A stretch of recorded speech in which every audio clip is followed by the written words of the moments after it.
Саламатсыздар. Қазір 4 топқа бөлінуіміз керек. 4 топқа. 4 кезеңнен тұрады. 4 кезеңге жеке тоқталып отырмыз. Әр топ бір кезеңде жұмыс жасайды. Бірінші топ бірінші кезең болса, екінші топ екінші кезең болса. Үшінші топ үшінші кезең. Енді уақыт үнемі күшті. Мынада былай сөз жібермейді отырған. Сұрақтарыңыз болса, соңынан болады. Ал енді былай жасаңыздар. Мына алдыңғы жақта 4 топ шығарайық. Үшеу танытамыз. Мына жерде бір топ.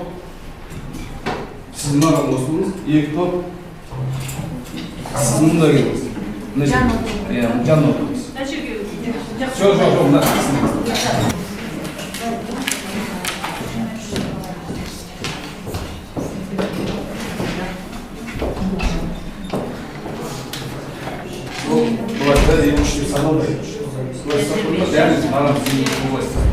содан кейін барып соғады. Бәрі 2-3 соғады көп жерде. Онда саналды. Олай ұстап тұру керек. 3 рет келген зейін күй бар. Егер бір теңге тоқтатсақ, тоқтай салады. Шай. Маған қараңыздар. Соңғысы. Енді әріптестер бері қараңыздар. Мына жерде мәтін мазмұнын меңгеруде 5 технологиясының тиімділігі туралы. Яғни ауызша 3 картасы бойынша. Бұл жерде оқу мақсаты міне шеберсінің мақсаты былай отыр. Оқытылатын пәнді үштік топтармен жұмыс істеуін мәтінді сапалы меңгеруде нормативті деңгейге жеткізу, сыни логикалық және шығармашылық ойлауды дамыту, одан кейін жетістікке жеткен адам көрсеткіштері ретінде мәтінді сапалы меңгеруге қызығушылығын дамыту және ынталандыру. Енді қарап отырсаңыздар, біз 4 топқа бөліндік. Сіздер бірінші топ, сіздер екінші топ, сіздер үшінші топ, сіздер төртінші топ. Енді қараңыздар, бір топта 3 адамнан отыр. Бірінші, тәжірибеші, шығарманы дұрыс орындауына жауап береді. Сыншы, қатені табуға жауап береді. Шабыттандырушы, топтың сәтті жұмыс жасауына жауап береді. Енді қараңыздар, бұл оқушылардың арасында сен сыншы боласың, сен тәжірибеші боласың деп мұғалім белгілемейді. Оны оқушылар өздері таңдап алады. Топқа бөлінгенде де біз оқушылар өздері таңдап алады. Ал енді мына жерде матрица берілген бірінші кезеңде 4 кезеңнен және бал, жалпы бал. Мынау да солай, топтың жинаған балы. Ал енді қарап отырсаңыздар, бірінші кезеңде 3 бал, екінші кезеңде 2 бал, үшінші кезеңде 2, үшінші кезеңде, төртінші кезеңде 3 бал. Барлығы 10 бал. Біз не үшін 10 балға қойдық? Бұл өзі 7-7-ден жоғары деп берілген. Картада. 7-7-ден жоғары деп берілген. Ал біз бұл жерде 10 балдық жүйеге туралап отырмыз. Себебі бізде 10 балдық жүйе сақталу керек. Түсініңіздер ғой? Бұл қағиданы сақтап отыруымыз керек. Ал дейміз. Енді қараңыздар. Сабағымызды бастамастан мәтінге қойылатын талаптар қандай? Кез келгенде жауап беріңіздерші. Мәтінге қойылатын талаптар қандай? Мазмұнын меңгеру. Мазмұнын меңгеруге. Бір ғана мазмұнын меңгеру ме? Негізгі ақпараттарды анықтау, қосымша ақпараттарды анықтау, идеясын білуіміз керек. Стилін анықтауымыз керек. Енді қарасаңыздар, тәрбиелігінің мәні бар оқушылардың дүниетанымын кеңейтеді, мәтін мазмұнын нақты түсінікті оқушылардың жас ерекшелігіне сай таңдалады, жеңілден қиынға қарай жылжиды. Одан кейінгісі қараңыздар, мәтін қандай 5 түрлі қызмет атқарады? 5 түрлі қызмет атқарады. Мәтін қандай 5 түрлі қызмет атқарады? Ақпарат бермейді. Ақпарат. Ақпарат. Тағы. Сипаттау. Пайымдау. Әңгімелеу. Тағы. Баяндау. Сонымен безеу болады. Енді қараңыздар, мәтін оқушыға білім береді, мәтін оқушыны үйрету құралы, мәтін оқушының ойын дамытады. мәтін тәрбиелік міндеттерді шешеді. Мәтін оқушылардың тіл байлықтарын дамытады. Міне 5 нәрсе қызмет атқарады. 5. Енді қараңыздар, мәтінмен жұмыс жасау қандай кезеңдерден тұрады? 3 кезеңнен тұрады. Мәтінмен жұмыс жасау қандай кезеңдерден тұрады? Айтып көрейікші. 3 кезең бар. Мәтінмен танысу, талдау, салыстыру, бағалау. Тағы бар ма? Ал. Енді қараңыздар, мәтінді оқығанға дейінгі жұмыс, мәтінмен жұмыс кезеңі, жұмыс жасап жатқан кезең, одан кейін мәтінді оқығаннан кейінгі кезең. Түсініп қой. Енді осы 3 мәселеге, осы 3 сөзге мән беріп қараңыздар. Мәтінді оқыған дейін жұмыс, мәтінмен жұмыс кезеңі, мәтінді оқығаннан кейінгі кезең. Қараңыздар. Енді теңсін. Мына жерде сурет берілген. Мәтінді оқығанға дейінгі жұмыс. Бірден оқып кетпейміз ғой мәтінді. Оқығанға дейінгі. Енді анау кішкене болжамды соң тұр ғой. Суретке тақырып қойыңдар. Тақырып бойынша еркін әңгіме әдісі арқылы өз ойларымен бөлісіңдер.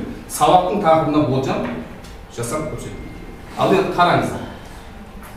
Еркін жазу, еркін әңгіме жазу әдісі бар. Еркін жазу деп айтылады. Ал енді бұны ауызша түрде болатын болса, айтылым жағдай болса, оқылмаса. Бұны еркін микрофон арқылы айтқызсаңыздар да болады. Ал енді біз еркін микрофон арқылы айтып көрейікші. Тақырып қандай тақырып қоямыз?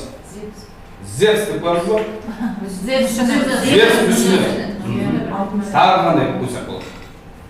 Тек Зевс. Жеті кереметінің бірі деп қойсақ та болады. Енді қараңыздар, еркін әңгіме әдісі арқылы өз ойларыңды білдіріңдер. Енді осы Зевс туралы бізде түсінік бар ма?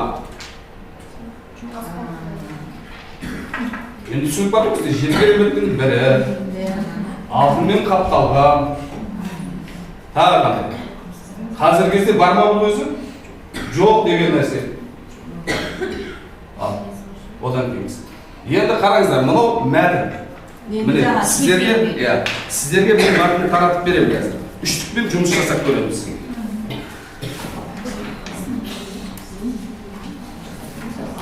Сіздер. Қазір оны айтып түсіндіріп, не жасау керек. Сіздер екінші түрде. Сіздер. Мынау жаңа бірінші орындары. Енді қараңыздар, тегін. Мәтінмен жұмыс кезеңі. Енді бағана мәтіннен алдыңғы кезеңі, енді жұмыс кезеңі. Жұмыс кезеңінде қара, бірінші топ, іс-әрекет тәсілдері мен білімдер кешенін өзгерту. Мәтіннен 21 кілт сөз табасыздар. Яғни тірек сөз. Бұл жерде түртіп алу әдісі. Оқып бара жатқан кезде біз түртіп аламыз. Мәтінмен жұмыс жасау кезеңі ма? Оқып бара жатқан кезде оқушы карандашпен белгілеп отырса болады. Кейін өшіріп тастай салу карандашпен. Егер мәтінді былай берсеңіздер, мәтінді былай сызып отырып оқиды. Түртіп алу әдісі. Одан кейін екінші топ сіздер ма? Сіздер екінші топта. Қараңыздар, сұрағым бар.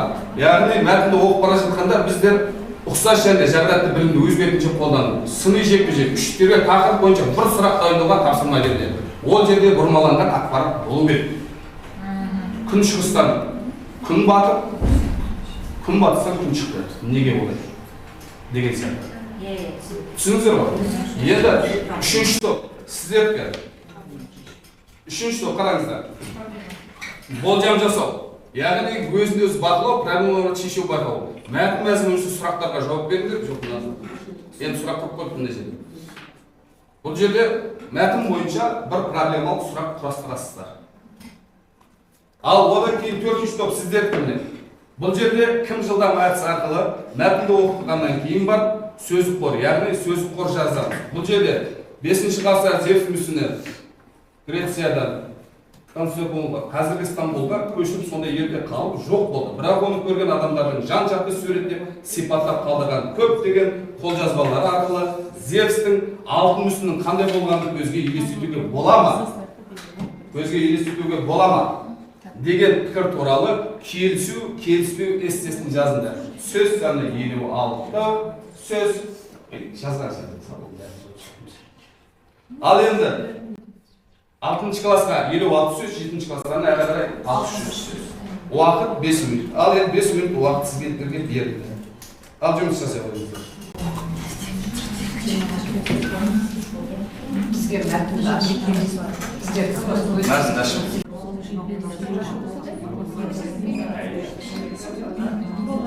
Әріптестер, уақыт болды. Қараңыздар, уақыт болды. Енді бері қараңыздар, әріптестер. Барлығыңыз бері қараңыздар. Әне, бір секунд болайық. Енді қараңыздар, оқушы уақыт бермеген кезде қаламды өзінен алыстатады, карандаш қалады.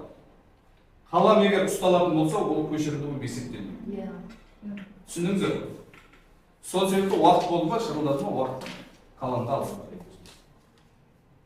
Сөйтіп карандашымызды аламыз да сөздік қорымызды сандап отырмыз. Ал енді әріптестер, бірінші топқа келеміз. Түртіп алуға түсі. Яғни мәтіннен 21 кілт сөз. 21 кілт сөз оқып жіберіңіз. Ана жерлерге жетеді. Мына сөз.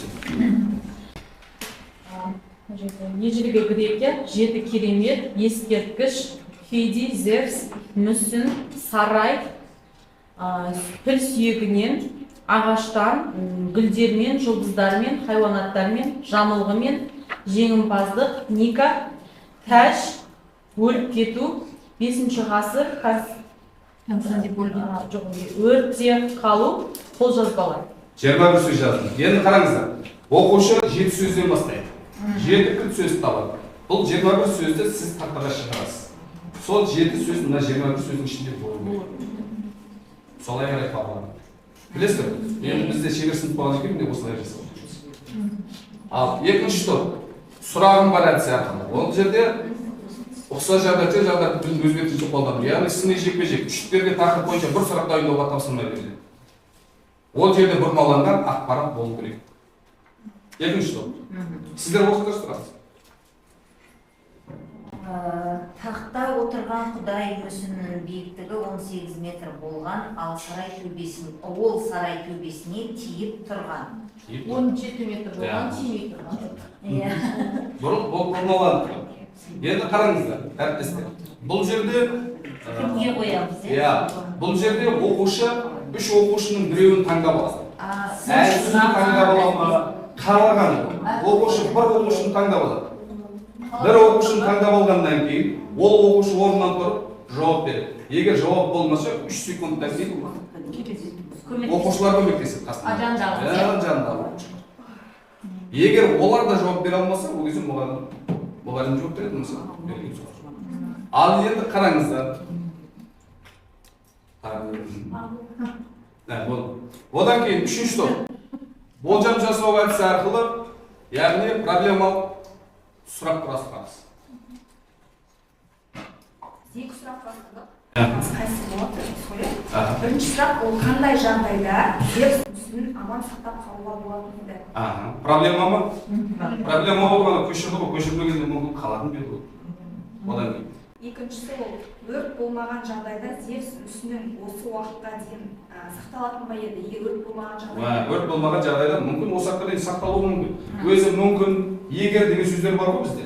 Әдістер бар ма? Бар. Мынау әдістерді не үшін қойып отырмыз? Бұл жерде біздер ертең барған тексеріп барған адамдар мынандай әдіс жоқ деп түсінесіздер. Түсінесіздер ма? Әдісті беске келтіріңдер. Сол себепті мына әдістерді пайдалану керек. Ал одан кейінгі проблемалық сұрақ түсінікті болды ғой. Одан кейінгі кім жылдам әдісі, яғни жылдам жазу. Бұл жерде 5 минут уақытта 56 сөз 6-шы сынып оқушысы жазып шығару керек. Ал келісу, келісуге бестесі. Тарихи мәліметтерге сүйенетін болсақ, ежелгі Грекиядағы Олимп тауында Зевс мүсіні Құдайға орнатылған ескерткіш әлемнің 7 кереметінің бірі болып табылады. Себебі біздің заманымызға дейінгі 5-ші ғасырда өмір сүрген афиналық мүсінші оны Фиди сомдаған. Археологиялық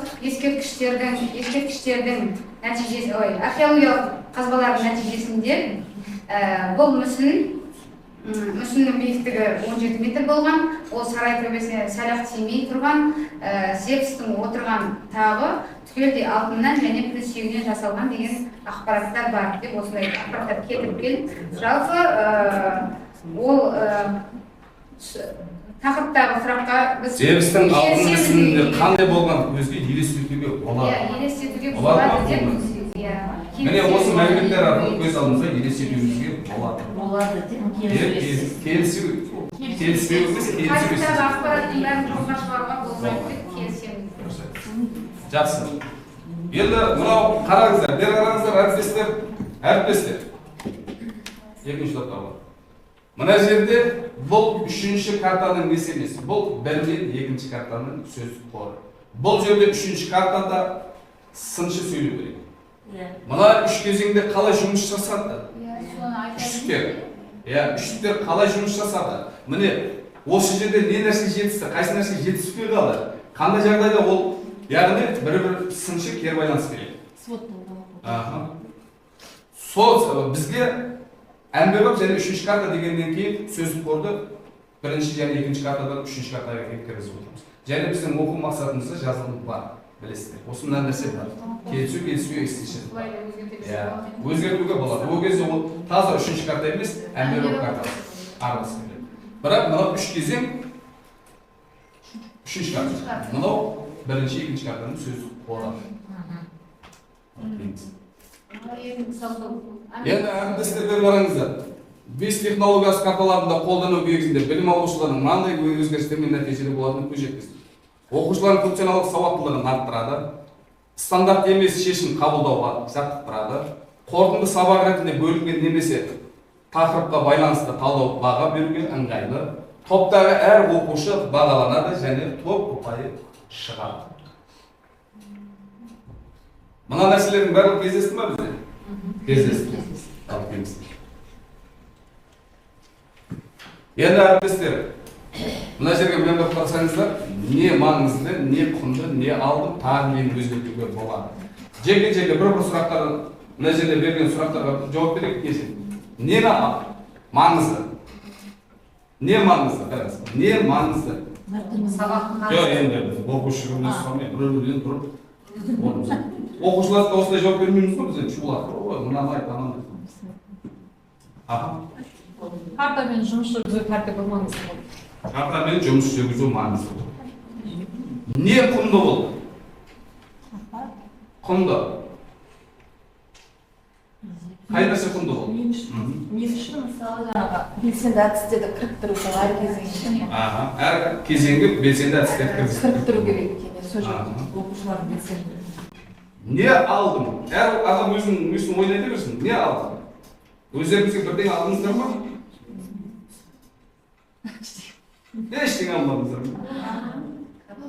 Үшінші картаны мысалы көбінде сол үштен басқа картаға қоса алмайтынбыз. Ауызша 1 мен 2-ні 3-ті, 1, 4, 2-ні араластыра аламыз да 3-ті араластыра алмайтынбыз. Мен соны көрдім. Әмбебап айналып болды. Әмбебап. Тағы не өзгертуге болады? Бағана әмбебап қарасаңыздар, өзгертетін дүние бар ма? Мына нәрсені өзгертсек тиімді болады ау деген нәрсе. Бұл енді қарап отырсаңыздар семинар ғой. Бір-бірімізден тәжірибе алмасуымыз керек. Сіз төртіншісінде сөздік қорды қойдыңыз ғой? Біз немтілік не өткізгенде сол сөздік қорға свод талдау бар еді ғой? Сыншының сөйлейтіні соны қойса болатын шығар. Енді дұрыс қой. Бұл шығармашылық жұмыспен айналысып, ол жерде эссе болуы мүмкін. Өзіңіз талдау болуы мүмкін, хат жазуы мүмкін авторға. Оқу мақсатында қай нәрсе келіп тұр, соны талда деп тұрған болса, талдау керек. Қандай демесе де шығармашылық жұмыс ретінде қосу керек. Түсінесіздер ме? Бірінші мәселен жұмыс жасаған кезде, әріптестер, бірінші жұмыс жасағанда бірден бала эссе жазып кетпейді. Бірінші мәтіннің түсінігін жаздырып бересіңіз. Одан кейін барып мазмұнын жазу керек. Одан кейін мәтіннен не түсіндірмеш? Одан кейін мазмұны не баяндалды? Ол туралы. Содан кейін барып эссеге қарай көтеріледі. Енді оқу мақсатында мән беріп қарасаңыздар, міне бағана жаңа келісу эссесі тек 6-шы класста бар. 5-ші класста ол жеңілдеу оқып берілген. 7-де одан басқа күрделі. Ол цифрмен беріледі. Енді бұл жерде оқу мақсаты берілмегеннен кейін бізде тек шебер сынып дегеннен кейін уақытты тиімді пайдалану үшін міне осылай жасап отырмыз. Ал негізі жаңа бір әріптесім сұрап отыр. Мына жерде 3 кезеңде әр кезеңде осындай топқа отырып бір кезеңнен орындаймын. Ондай болмайды. Барлық кезең орындалады. Үштіктердің құрамында барлық кезеңді орындап шығады. Бағалау бұл Жоқ, ана астында жаңағы шығаш. Бағалау енді міне былай болып тұрады. Мына жерде 7 балға дейін қойылады, 7-ден жоғарыдағылар альфа деп айтылады. Ал біз үйренген әдісіміз 10 балдық жүйені альфаны қалай шығарады? Альфа 5 деп отырады. Бета 4, гамма 3. Демек бұл балын біз білеміз. Мәселен 8-ден 10-ға дейін альфа 8 болады. 6 мен 7 болса бета 4, 3 пен 4 пен 5 болса гамма мен ана жағында 0 болып қалса 3 балға жетпей 2 бал болып қалса ол кезде бета болып кетеді. 2 деген сөз. Мына жерде үштік картада міне осындай бал ойнады. Плюс минус ол ана неде қойды? Бірінші және екінші карталар. 10 балды бөліп қойып. Мынау 10 балды жүйелеп шығарып отырмыз. Себебі бұл жерде 7 балдан жоғары деп айтылған. Бізде 10 балдық жүйе қайда деп сұрайды ғой, барған адам бәрі сұрайды. 10 балдық жүйе қайда дегеніңізді міне деп көрсетеді салыстыра. Мынаны бағана бір әріптесім айтып отыр, қиыннан оңайдан қиынға қарай өзгерту керек дейді, мына 3-ті мына жерден қоя салсақ бола ма? Енді ол тапсырмаға қарай бейімделеді ғой. Ал мынау жеке балаларға қойылатын балдар. Тәжірибеші, сынышы, шабыттандырушы. Жалпы балық мына жерден келіп шығады. Кейін өзінің орнында шығады мына жерде. 24 бал, 30 бал алатындар бар. Команда бұл жерде үштікте картаның бір жақсы жері оқушылар бірлесіп топпен жұмыс жасағаннан кейін жаңағы не болады. Топтық жұмыспен жасағаннан кейін бір-біріне қолдау болады. белсенділігі артады.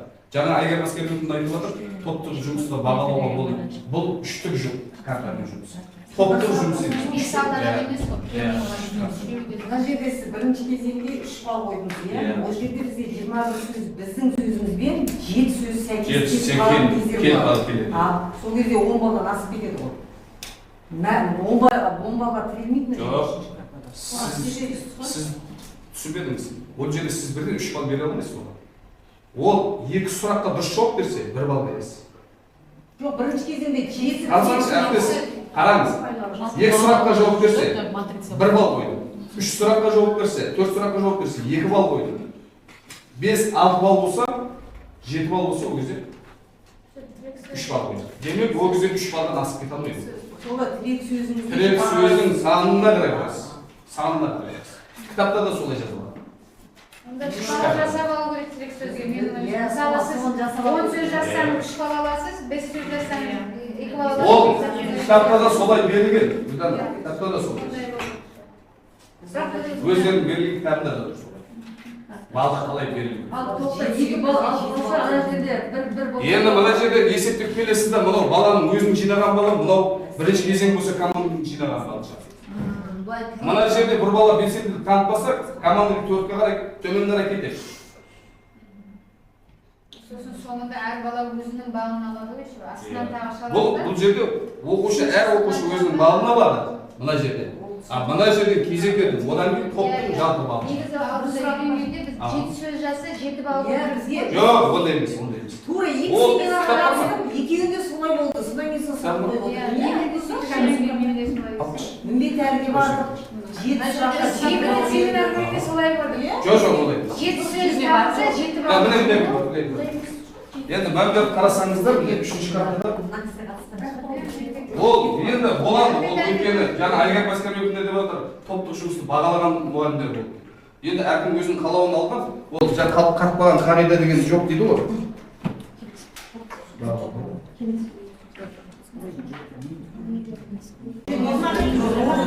Негізі осымен қабылдаған дұрыс.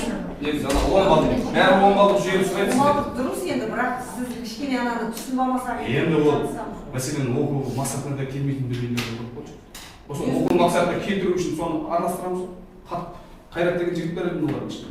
Сол жігіттің өзі айтты ғой. Қатпаған қағида жоқ. Өзінің оқу мақсатына бейімдеп алайын. Енді оған мемлекеттік стандартқа турламасаң ол бар емес. Бәрі сол. Үшінші картада көп бала сөйлейді да, бәрі жауап беріп сырса бала алушы. Ана 4-ші кезеңге жете алмаймыз ғой негізі. Енді соның 3 кезеңін алып бағалауға болады. Оқушы көп болса... төртінші кезеңде алып бір кезеңде алып тастап үш кезеңмен бағалауға да болады. Өзіңіздің оқу мақсатыңызға қайсы кезең келмей тұр, соны алып тастаңыздар. Значит, ол әмбебап. Иә, енді сіз қараңыз. Қосымша және негізгі ақпарат тап деген бар. Біздің алтыншасы қазір. Тап сол келетін болса, бір кезеңді алып тастап, соны орнына қойып қойыңыз ана. Ол өзімізге бәрі мемлекеттік стандарттың тастап кетпейміз ғой. Болды ма әріптестер? Ал жақсы, сау болыңыздар.